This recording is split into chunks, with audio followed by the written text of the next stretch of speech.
Carlos Nelson with Cascade Sports. And today we have one of our soccer stars on, Mr. James Nassir, AKA Captain Fantastic. That's how he got on the show today. I'm scrolling through my sports and I see Captain Fantastic. I'm like, oh, we got to get this man on the show. How you doing today, James? I'm doing good. How are you? Doing all right. Hey, tell our audience a little bit about yourself. How long you've been playing soccer, and just give let's go back to kindergarten, bro, and give the props to some of the coaches that influenced you and helped you mentor. With Cascade Sports being home to student athlete, also talk about some of the people that helped you with your academics and all of that. Uh, the proverbial ball is in your court now. Sir. Uh, yeah, I've been playing soccer for a long time, mostly ever since I could walk, and it's just been a part of my life. The main coach is my dad. He's been coaching me since I started to like high school, so he had like one of the biggest impact, like soccer wise and just in life. He's always around there. We're always talking. Um, school wise, like I have a couple of elementary teachers that were big in my life. Shout out some Miss Howery, Miss Mitchell, Mr. Grant, and like a whole bunch more. I can say so many. Miss Thomas, who's the principal now. There's so many more, but yeah, those were like the main ones that I remember that like have been influenced me academically and made sure I was right in school. Um, During the middle school years, I was still with my dad, and he like I think that's the time he helped me elevate it even more is during my middle school years, and then that's when I kind of started learning with my teammates, started working better, and we were like hanging out more. We were having a better connection with my teammates because we all went to the same school. So then, it just came better. And then in middle school, Weave this. I'm the cutoff king, by the way. Weave this into the story about your play, also from how your play progressed and what you learned, as you're saying, from middle school to so how, all the way up to high school. Weave your play in, what you learned, how good was you when you started, and how you progressed, so that other young athletes can look at this interview and they can say, I'm going through the same thing he was going through when he was my age. sure. Back in middle school, I was like, I didn't have like the same passion as I did now. So I didn't like whenever I felt like something was going bad, going wrong, maybe a bad call happened, I just used to just like shut down and just quit. But now like I can't do that no more. Like because now whenever I did that in soccer, it kind of like promoted to life and how I work. And then I had to learn that I just can't quit in like anything because if I quit, then that means I'm, nobody would want. Quitters never win and winners never quit. Yeah, exactly. All right, go on with your story. Yeah, I just had to keep on learning, like keep on going, no matter how hard it gets. If you losing 1-0 or you just losing 8-0, you keep on going until that final whistle is blown. And then whatever happens, you work on. You gotta like reflect on that, and then what did I do in that game? Yeah, So what was your skill set on a 1 to 10? First of all, tell our audience what position you play, and has that changed over your progression and the other grades and leagues and stuff? yes, sir. I'm usually we call it the number 10, an attacking midfielder. Just behind the forward. That was my main position. Um, when I started kind of playing with older groups, I kind of moved out to the wing position. Mhm. Just testing it out, and that's just where they felt like I was the best at, and just kept on working. I felt like I was always good. You know, I Well, just you're didn't. supposed to. If you don't, how they gonna know? And nobody's giving nothing up easy around here. Right. Yeah, I always felt like I was one of the best on the field. You know, but then you kind of like sometimes others humble you, but then sometimes they be like, all right, now I got to chase your skill set and try to become better than you. All right, run this down. Was you at Ruskin all 4 years? Yes, sir. Run down your freshman year to your senior year. Freshman year, freshman year was like it was like a hard year, but it helped me. What made it hard? What made it hard was being the youngest and having to learn that the seniors are on top now. Did you have to learn the seniors was on top? Yeah. I was like, because I'm usually I was the captain of the team because it was my dad's team. I was working with him. Now I'm with people I don't know, juniors, seniors, sophomores. So they were running it, and I had to learn that it's not my time yet. So that was probably the biggest struggle. But at the same time, I learned a lot from the seniors. They taught me things, how to juggle with school and soccer, going through games, having to, do work on the bus or, all that. But, it was very helpful experience. And then that left. So it was kind of, I was getting up in the ranks, but I wasn't like right there yet. It was like maybe one or two seniors that had above me. But that's whenever I kind of like learned to become more of a vocal leader, just trying to tell the freshmen, hey, we got to work on this, try to keep on going. What improved in your game when from freshman to sophomore year? Your skill set. I'll probably say more like physicality. I think I got better like from freshman, sophomore, junior, senior. Just working, got to learn to run with the bigger kids. So I think that's one of the biggest things, but also mentality, because I was still kind of like in the, quitting stage. I was getting better at the, not quitting, but I still did it. And I think sophomore year is when I learned I got to keep on going. I think the more you get involved in the sport, and especially if you're competitive, yes, sir. Yeah. And you don't like losing, and you don't like sitting on the bench, you do what you need to do.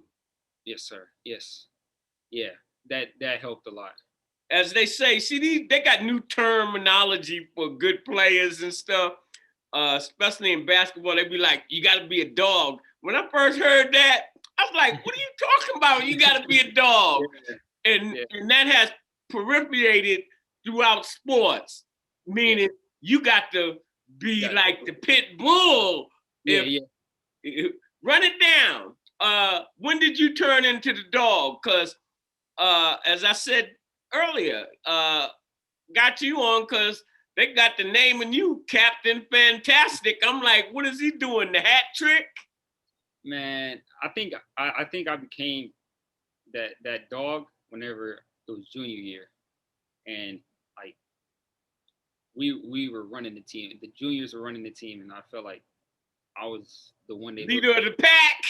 Yeah. When I felt like I was leader of the pack, that's whenever I felt like I became the dog, and I was like, yeah, I gotta go off. I have to, try go to all out on them. Yeah, go all out. That's when I think I became the dog. Tell our audience what's your dad's name. You keep talking about your dad. What's his name? Ali Nassir. Yeah. Yeah, because I know your dad, and your dad's been over because your younger brother worked with us. And hey, your dad's an incredible person and a photographer to boot. But I had he never told me that he was no coach or see, I just thought I would see you as a sophomore, as a junior playing, and I was like, he just plays with the team, so that clears it up. All right, tell our audience where your dad's from. My dad is actually from Kenya, and then he moved here for college around maybe the 90s. And I think that is the connection to soccer. Yes. Yeah. Most. It's in your blood, bro. Yeah. Yeah. Uh, Probably. Yeah. so what was this year like? Let's go from the beginning of the year, even though it was covert. Uh, what was on your mind, and how did you approach the beginning of the season? This 2020 or 2021? 20, well, you can go to 2020 to 2021. That works. Okay. So, COVID happened at the beginning of 2020, and I was kind of like in my basketball year, kind of like, just playing just to do something there and there, and then I fractured my wrist. So it kind of like held me back because they didn't want me to do any type of sports. So I'm just sitting at home, just doing nothing. And then COVID happened, which made it even more, worse. And then, you know, after the wrist thing ended around like June-ish, we were able to leave a little bit just to practice. And then that's whenever, I was just going crazy, just trying to work out every time, trying to get back in shape, get ready for the season. And then, season happening, it was like I felt like we had a good team. We just didn't win the games we needed to. And that season, it kind of like, broke us down because it's our last year. And we didn't, we played very well. We just didn't finish like how we wanted to. Mm-hmm. And it just kind of like, broke us down. Huh? It was a downer. Yeah. Yeah. And what I'm hearing, we played good, possibly with good against good teams, but we fell just short a little bit. Exactly. Yeah. And that's the hard pill to swallow when you lose 2 or 3 games that you really should have won. Exactly. It just How do felt. you deal? How do you deal with defeat? Uh, I kind of just like look at it as like a learning experience. To be honest, at first I used to just like just break down. I didn't want to lose at all, and then whenever I did, it just felt like the world just went away. But now it's like kind of like, yeah, we lost, but like, why did we lose? What can I learn from it? Exactly? So I, Tell me this: who? I told you I was the cutoff king. Who helped you understand that, or did you just understand how you needed to change your attitude and all of this yourself? Did a coach? Did your dad? Uh, who helped you with that, or did you need help? I'll probably say most definitely my dad because he's always been telling me. But another person is probably like my coach, Newkirk, the Ruskin coach. What's his name? Tell. Coach Justin Newkirk. He helped a lot. What kind of things? Tell our audience. Open up. Tell them what kind of things you talked about with your coaches as you were perfecting your skill and your mental. Yeah, for sure. Newkirk, he was just letting me know. He's always reminding me the other players look up to you, so you gotta like lead an example. If they see you go down, they're gonna go down. But if you're always encouraging, always looking at the bright side, they're gonna try to always look at the bright side. And it was just like he was kept on reminding me, and that's what helped me saying, all right, what we gonna do to make sure we win the next game. Yeah, I'm the leader, and I'll show you. Yeah. Yeah. All right. I like that. I like that. Let's talk a little bit about that academic side. Academic side. Probably my favorite was like my teacher, science teacher, my track coach. He was also my track coach. And who was that? Coach Sawyer, man. All right. Y'all's principal was the track coach at Lincoln. Mr. Allen? Yeah. Allen ran track. I did not know that. Yeah, he was when Cascade been around, he used to be the track coach at Lincoln Prep. Oh, wow. And I was surprised when I started doing different types of interviews out at Ruskin and seeing he was the principal. Yeah. Oh, wow. Yeah. I did not know that. Yeah. So what's your plans now for the future? Right now it's just just taking. I've been taking a couple college classes at MCC, Mm-hmm. and I will be like attending in the fall and then playing there. Where are you going? Metropolitan Community College. No, I'm saying in the fall. Metropolitan Community College. Which one? Do you, I'll be going to like school in Longview, but like. all right.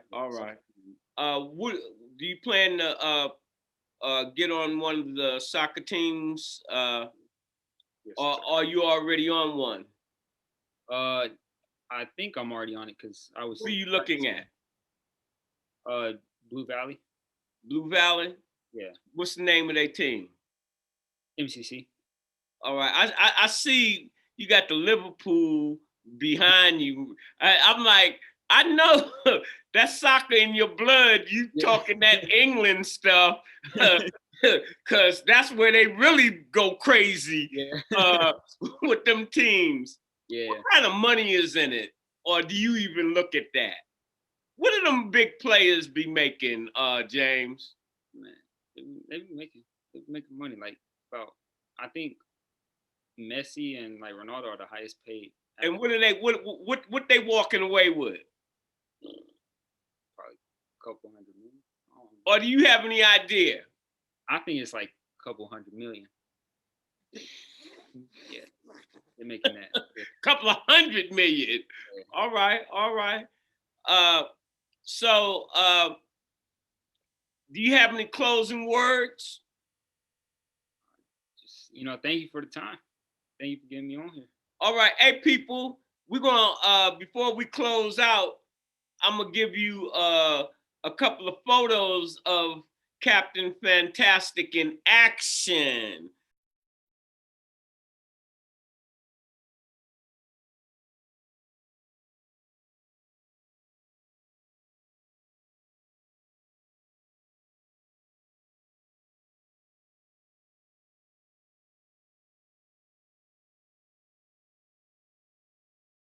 And since he's going to be around locally, we're going to follow his career for the next 3 or 4 years. One thing I like to say to you, your dad, your family, and what have you, I think y'all have really shown leadership. You've been an excellent student athlete, and I'm sure that you have made your Ruskin administration proud, and most of the people that know you, because you're a fine young man and you're trying to achieve greatness in your lane. Thank you. What would you have to say to a young freshman before we get out of here? If you want it, go get it. Don't stop. Keep on going. Because, you never know what could happen.